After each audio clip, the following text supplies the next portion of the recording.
ವಿಚಾರವಾಗಿ ನಿಮಗೂ ಕೂಡ ಅಸಮಾಧಾನ ಇದೆ. ಎರಡು ಇಲಾಖೆಗಳನ್ನ ಬಿಟ್ಟು ನಿಮಗೆ ಖಾತೆಯನ್ನ ಕೊಟ್ಟಿದ್ದಾರೆ ಅಂತ ಏನು ಸರಿ ಹೋಯ್ತಾ? ಸ್ಪಷ್ಟವಾಗಿ ಹೇಳಲಿಕ್ಕೆ ಬಯಸ್ತೇನೆ, ಅಸಮಾಧಾನ ಯಾವುದೂ ಇಲ್ಲ. ಆದರೆ ಒಂದು ಭಾಳ ಕಠಿಣವಾದಂಥ ಜವಾಬ್ದಾರಿಯನ್ನು ಮಾನ್ಯ ಮುಖ್ಯಮಂತ್ರಿಯವರು ಪಕ್ಷ ನನಗೆ ವಹಿಸಿದೆ. ಬೆಂಗಳೂರಿನ ಅಭಿವೃದ್ಧಿ ವಿಷಯವನ್ನು ನೋಡಿಕೊಳ್ಳಿಕ್ಕೆ ಇದು ಬಹಳ ಕಠಿಣ ಸವಾಲು. ಅಧಿಕಾರ ಅಂತ ನಾನು ಇದನ್ನು ಭಾವಿಸೋದಿಲ್ಲ, ಯಾಕಂದರೆ ಇದು ದೊಡ್ಡ ಜವಾಬ್ದಾರಿ. ಬೆಂಗಳೂರಿನ ಜನಗಳ ನಿರೀಕ್ಷೆನೂ ಅಪಾರ ಇದೆ, ಮುಖ್ಯಮಂತ್ರಿಗಳು ಪಕ್ಷದ ನಿರೀಕ್ಷೆನೂ ಅಪಾರ ಇದೆ. ಏನಾದರೂ ಒಂದು ಜನಪರವಾಗಿ ಸುಧಾರಣೆ ಆಗಬೇಕು ಬೆಂಗಳೂರಿನಲ್ಲಿ ಅನ್ನೋ ನಿರೀಕ್ಷೆ ಪಕ್ಷ ಜನಗಳು ಎರಡೂ ಕಡೆಯಿಂದ ಇರುತ್ತೆ. ಸೊ ಇಂಥ ಸಂದರ್ಭದಲ್ಲಿ ಒಂದು ಜವಾಬ್ದಾರಿ ತಗೊಳ್ಳುವಾಗ ಜವಾಬ್ದಾರಿ ಬಗ್ಗೆ ಸ್ಪಷ್ಟತೆ ಇರಬೇಕು. ಯಾಕೆಂದರೆ ನಾನು ವೈಯಕ್ತಿಕವಾಗಿ ಏನೇ ಜವಾಬ್ದಾರಿ ತಗೊಂಡ್ರು ಅದಕ್ಕೊಂದು ಉತ್ತರದಾಯಿತ್ವ, ಅಕೌಂಟಬಿಲಿಟಿ ಇರುತ್ತೆ.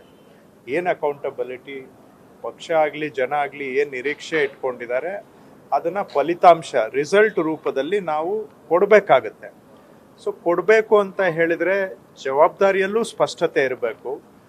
ಆ ಜವಾಬ್ದಾರಿ ಜೊತೆಗೆ ಏನು ಹಂಚಿಕೆ ಆಗಿದೆ ಅದರಲ್ಲೂ ಸ್ಪಷ್ಟತೆ ಇರಬೇಕು. ಸೊ ಆ ಸ್ಪಷ್ಟತೆ ಇರಬೇಕು, ಇದ್ದರೆ ಮಾತ್ರ ಸ್ವಲ್ಪ ನಾವು ಏನು ನಿರೀಕ್ಷೆಗಳಿದ್ದಾವೆ, ಏನು ಉತ್ತರದಾಯಿತ್ವ ಅಕೌಂಟಬಿಲಿಟಿ ಇದೆ, ಏನು ಫಲಿತಾಂಶ ರಿಸಲ್ಟ್ಸನ್ನು ಎಕ್ಸ್ಪೆಕ್ಟ್ ಮಾಡ್ತಾರೆ ಅದನ್ನು ಡೆಲಿವರ್ ಮಾಡಬೇಕು ಅಂದರೆ ಜವಾಬ್ದಾರಿಯಲ್ಲಿ ಸ್ಪಷ್ಟತೆ ಇರಬೇಕು ಅಂತ ನಾನು ಮನವಿಯನ್ನು ಮಾಡಿದ್ದೇನೆ. ಇದನ್ನು ಮಾನ್ಯ ಮುಖ್ಯಮಂತ್ರಿಗಳಿಗೂ ಮನವರಿಕೆ ಮಾಡಿದ್ದೇನೆ. ಮುಖ್ಯಮಂತ್ರಿಗಳು ಕೂಡ ಈ ವಿಷಯವನ್ನು ಇದರ ಬಗ್ಗೆ ಒಂದು ಸ್ಪಷ್ಟತೆ ತೀರ್ಮಾನವನ್ನು ಕೊಡ್ತೀನಿ ಅಂತ ಹೇಳಿದ್ದಾರೆ. ಸೊ ಮುಖ್ಯಮಂತ್ರಿಗಳ ತೀರ್ಮಾನ ಮಾಡ್ತಾರೆ, ಇದ್ರ ಬಗ್ಗೆ ಇದನ್ನು ಪರಿಹಾರ ಮಾಡ್ತಾರೆ. ನಂತರ ಕೆಲಸ ಏನು ಮಾಡಬೇಕು ಅದನ್ನು ಮಾಡುವಂಥದ್ದು ಆಗುತ್ತೆ. ಪ್ರಮುಖವಾಗಿ ಬಿಡಿಎ ಮತ್ತು ಬಿಎಂಆರ್ಡಿಎ ಇಲ್ಲ, ಹಾಗಾಗಿ ಈ ಖಾತೆ ಸರಿಯಲ್ಲ, ಸೇರಿಸೋದಾದ್ರೆ ಸಂಪೂರ್ಣವಾಗಿ ಸೇರಿಸಿ ಅನ್ನೋದು ಕೃಷ್ಣ ಬೈರೇಗೌಡರ ಮನವಿ. ನಾನು ತಮಗೆ ಹೇಳಿದ್ದೇನೆ, ಜವಾಬ್ದಾರಿ ವಹಿಸುವಾಗ ಜವಾಬ್ದಾರಿಯಲ್ಲಿ ಸ್ಪಷ್ಟತೆ ಇದ್ದರೆ ಕೆಲಸ ಮಾಡಲಿಕ್ಕೆ ಅನುಕೂಲ ಆಗುತ್ತೆ. ಇಲ್ಲದೆ ಹೋದರೆ ಕೆಲಸ ಮಾಡುವಾಗ ನಾವು ನಿರೀಕ್ಷೆಗೆ ತಕ್ಕ ಹಾಗೆ ನಾನು ಕೆಲಸ ಮಾಡೋಕ್ಕಾಗೋದಿಲ್ಲ, ಹಾಗೂ ನಿರೀಕ್ಷೆಗೆ ತಕ್ಕ ಹಾಗೆ ಫಲಿತಾಂಶ ರಿಸಲ್ಟ್ಸನ್ನು ಕೊಡೋಕ್ಕಾಗೋದಿಲ್ಲ.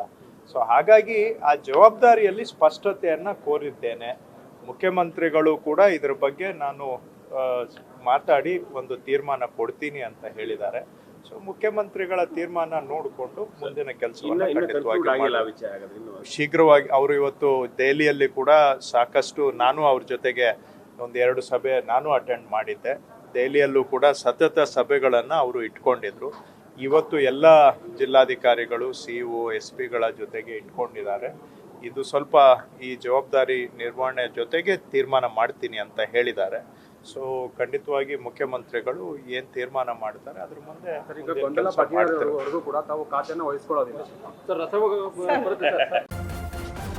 ನ್ಯೂಸ್ ಫಸ್ಟ್ ನಿರ್ಭೀತಿಯಿಂದ ನಿಮ್ಮ ಪರವಾಗಿ.